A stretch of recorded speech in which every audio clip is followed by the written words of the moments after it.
मतदान पूरा हो चुका है, 3 चरणों का मतदान बाकी है और बीजेपी के तमाम स्टार प्रचारक अभी भी मैदान में कूद रहे हैं और रोड शो रैलियां कर रहे हैं। हमारे साथ है केंद्रीय रक्षा मंत्री राजनाथ सिंह जी, जो इस वक्त आज बंगाल में प्रचार कर रहे हैं। राजनाथ जी, न्यूज़ 18 इंडिया में बहुत बहुत स्वागत है आपका।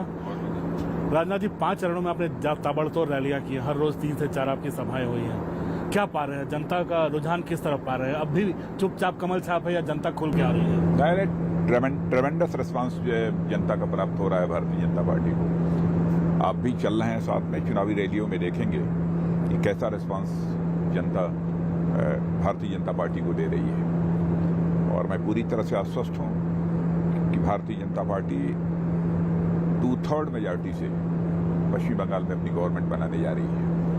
बंगाल में लेकिन काफी माना जाता है कि ममता दीदी का काफी स्ट्रांग होल्ड रहा है। 10 साल से उन्होंने काफी मेहनत करके उन्होंने शक्ति बनाई है। कई कलकत्ता आसपास के इलाके अल्पसंख्यक जो हैं उनके काफी बड़े वोट बैंक हैं, तो उसको कैसे आप लोग डेंट पहुंचा पाएंगे? ये बात सच है कि पहले स्ट्रांग होल्ड था, इसमें कहीं दो मत नहीं। यदि स्ट्रांग होल्ड उनका न रहता तो 2 बार उनकी गवर्नमेंट कैसे बनती। लेकिन 10 वर्षों के उनके शासनकाल में जनता के हाथों केवल निराशा लगी है।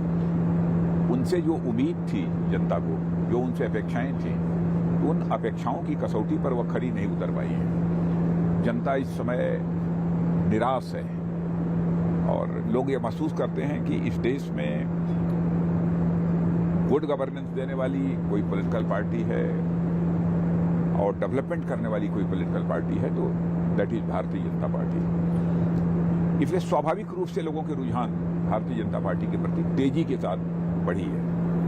राजनीतिक हिंसा बहुत माना जाता था कि बंगाल की एक पहचान है, इस बार भी राजनीतिक हिंसा बहुत ज्यादा हुई है। कोई भी मुख्यमंत्री हो, उसकी पहली जिम्मेदारी होती है कि अपने राज्य में रहने वाले लोगों को मुकम्मल सुरक्षा की व्यवस्था मुहैया कराना। लेकिन इस कसौटी पर भी पश्चिम बंगाल में टीएमसी की सरकार पूरी तरह से विफल रही है। आए दिन हिंसा की घटनाएं होती रहती हैं और ऐसी खबरें समाचार पत्रों में भी, इलेक्ट्रॉनिक चैनल्स पर भी प्रकाशित होती रहती हैं। चुनाव के दौरान भी आपने देखा होगा, चाहे इसके पहले पंचायत का चुनाव रहा हो अथवा इस बार विधानसभा का चुनाव हो रहा है, इसमें भी हिंसा की घटनाएं हुई हैं। यहां तक कि हमारे एक त्रिलोचन मेहता नामक एक कार्यकर्ता को बिल्कुल मारकर उसको पेड़ में लटका दिया गया और लिख दिया गया, भारतीय जनता पार्टी का जो काम करेगा उसका यही हस्त्र होगा।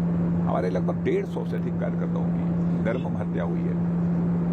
बम की फैक्ट्रियां इस राज्य में चल रही हैं। मैं समझता हूं उस राज्य को के मुख्यमंत्री को पद पर बने रहने का कोई नैतिक हक नहीं है। लेकिन आपको लगता नहीं कि हिंसा के चलते आपका कार्यकर्ता डरेगा? बूथ लेवल पे, गांव के लेवल पे, कस्बों के लेवल पे? नहीं, हमारा कार्यकर्ता बिल्कुल आश्वस्त है कि हमारी सरकार बनने जा रही है और साथ ही साथ हमारे कार्यकर्ता की इस मामले में भी पूरी प्रतिबद्धता है कि चाहे जैसे भी हो, एक ऐसी सरकार यहाँ पर आनी चाहिए पश्चिम बंगाल में जो कि सुशासन दे सके और विकास कर सके, यानी गुड गवर्नेंस और डेवलपमेंट दे सके। ऐसी पार्टी की सरकार चाहिए।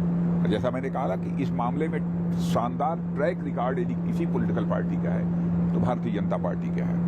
और साथ ही हमारे प्रधानमंत्री जी के प्रति भी जन सामान्य की विश्वसनीयता, साख वो बनी हुई है। राजा जी, केंद्र की सरकार, आप लोगों का बार बार आरोप लगता है कि केंद्र सरकार की योजनाएं जो हैं जमीन पर नहीं पहुंची है बंगाल में। यह आरोप नहीं लगता है, यह हकीकत है कि हमारी कई ऐसी केंद्रीय सरकार की योजनाएं जो जनहित की योजनाएं थी, उन्हें जिस प्रभावी तरीके से लागू किया जाना चाहिए था, सरकार ने लागू नहीं किया। मैं एक मिसाल देता हूं, वैसे मिसाल तो कई हैं लेकिन एक मिसाल देता हूं। अब किसानों के लिए सारे देश में प्रतिवर्ष 6,000 रुपया उनके अकाउंट में केंद्र सरकार के द्वारा डाला गया, प्रधानमंत्री किसान सम्मान निधि के अंतर्गत। लेकिन 3 वर्षों से 1 पैसा भी वहां के किसानों के खाते में नहीं पहुंचा। बार बार केंद्र सरकार के द्वारा आग्रह किए जाने के बाद कि आप अपने राज्य के किसानों की सूची मुहैया कराइए ताकि सीधे उनके अकाउंट में 6,000 रुपया डाला जा सके, राज्य सरकार ने नहीं मुहैया कराई। और इसके परिणाम स्वरूप 18,000 रुपया जो 3 वर्षों में हमारे बंगाल के किसानों को प्राप्त होना चाहिए था, वह नहीं प्राप्त हो पाया। हम लोगों ने फैसला किया है, हमारी सरकार बन रही है और सरकार बनने के बाद हम ये 18,000 रुपया हर किसान परिवार के खाते में हम मुहैया कराएंगे और इसके अतिरिक्त आगे आने वाले वर्षों में भी 6,000 रुपया केंद्र सरकार के द्वारा और राज्य सरकार के द्वारा भी 4,000 रुपया और हर किसान के खाते में 10,000 रुपया प्रतिवर्ष मुहैया कराया जाएगा। राजनाथ जी, आप हमेशा राजनीतिक शुचिता की बात करते हैं, आप अब शब्द या ऐसे किसी बयानबाजी से आप हमेशा दूर रहते हैं। आप पहले भी इस तरह के बयान दे चुके हैं कि लोग दूर रहे हैं इससे, लेकिन इस बार देखा जा रहा है बंगाल चुनाव में अब शब्द जो शुचिता है वो नाम की चीज नजर नहीं आ रही है। ममता बनर्जी तक को चुनाव आयोग को बैन करना पड़ा है 24 घंटे के लिए। वही तो मैं कह रहा हूँ कि अब शब्दों का प्रयोग चुनाव के दौरान किसी के बारे में नहीं करना चाहिए। मर्यादाओं का किसी भी सूरत में अतिक्रमण नहीं होना चाहिए, क्योंकि राजनीतिक क्षेत्र में काम करने वाला जो कार्यकर्ता है अथवा कोई नेता है, उसकी पहली जिम्मेदारी यह बनती है कि हम राजनीति के माध्यम से हम केवल सरकार बनाने के लिए राजनीति नहीं कर रहे हैं, बल्कि हम राजनीति यदि कर रहे हैं तो समाज बनाने के लिए कर रहे हैं, देश बनाने के लिए हम काम कर रहे हैं। इसलिए मर्यादाओं का अतिक्रमण नहीं होना चाहिए। कई बार देखा गया सीआरपीएफ ने और राजनीतिक क्षेत्र में काम करने वाले नेता की यह भी जिम्मेदारी होती है कि जनता को एडुकेट करना, जनता को शिक्षित करना।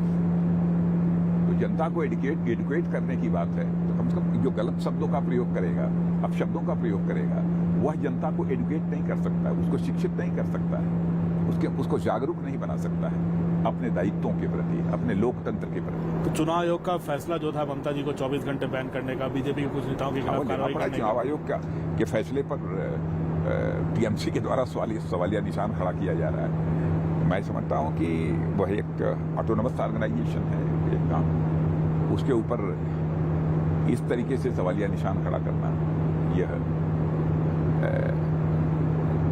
संवैधानिक एक लोकतांत्रिक व्यवस्था के ये अनुरूप नहीं है। राजनाथ जी, एक और चीज देखी गई है कि ममता जी बार बार मांग कर रही हैं कि कोरोना बहुत फैल गया है, सारे चुनाव को क्लब करके एक चुनाव में कर दिया जाए।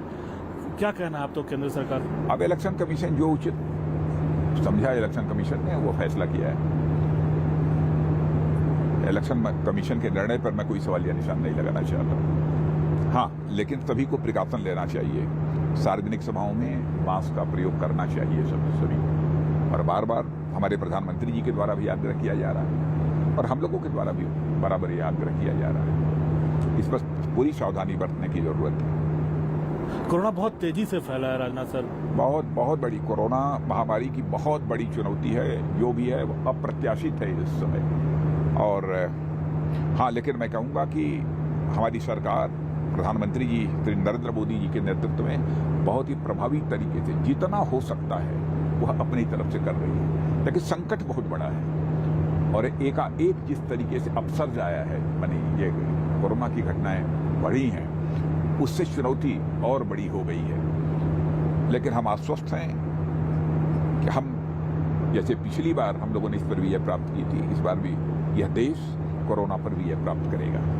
चलिए राजनाथ जी, बहुत बहुत शुभकामनाएं कैंपेन के लिए और बंगाल चुनाव के लिए। न्यूज़ 18 से बात करने के लिए बहुत बहुत धन्यवाद। राजनाथ जी, प्रॉपर तरीके से अगर आप देखें तो मास्क पहनकर तैयार है। यहाँ सैनिटाइज माहौल था, इसलिए हम लोगों ने मास्क उतारा हुआ था, लेकिन जब रैलियों में उतरेंगे तो हम देखेंगे कि रक्षा मंत्री खुद जनता के सामने मास्क पहनकर खड़े हैं। कैमरामैन राकेश नेगी के साथ अमिताभ सिन्हा, न्यूज़ 18 इंडिया।